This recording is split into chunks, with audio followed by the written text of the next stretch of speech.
Tous les gens qui fréquentent la jeunesse un peu studieuse à la campagne sont frappés par l'extraordinaire bénéfice qu'aura représenté pour elle depuis l'an 2000 environ l'accès à l'Internet et surtout l'ordinateur bon marché.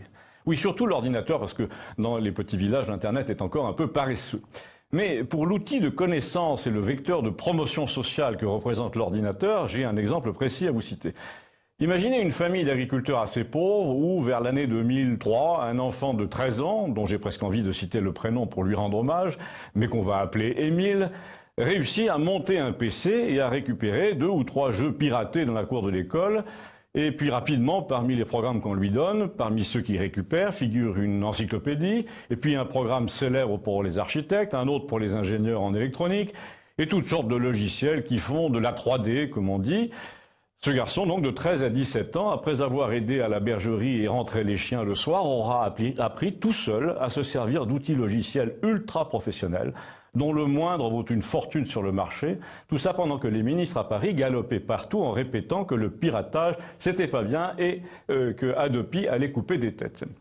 À 17 ans, mon jeune homme passe un bac scientifique avec mention. On peut dire qu'il le doit donc presque entièrement à sa culture d'autodidacte en informatique. Ses parents, élèves des brebis, n'ont jamais eu le temps.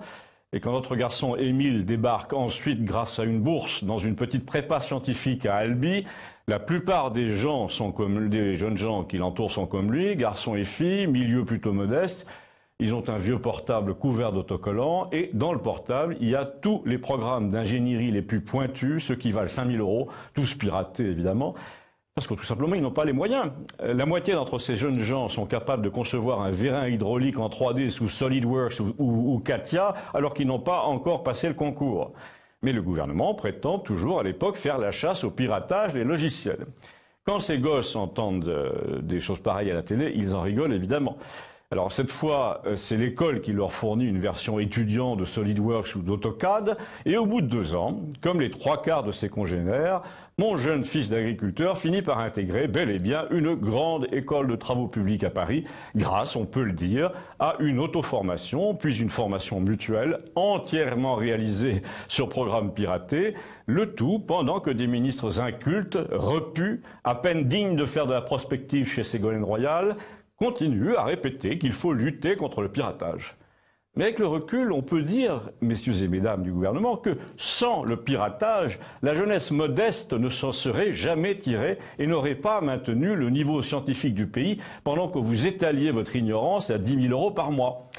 Les jeunes gens issus de la France modeste ont réussi à créer un véritable écosystème de l'intelligence qui est en train de sauver le pays tous les jours. Les écoles françaises d'ingénieurs sont de futurs ingénieurs dont on peut dire qu'ils auront décroché leur diplôme dans un contexte d'épaisse hypocrisie. Et le plus beau, c'est qu'ensuite, en tant que chef de service ou entrepreneur, ils deviennent les principaux clients, légaux, prospères, des sociétés dont ils ont piraté pendant des années les produits et les programmes.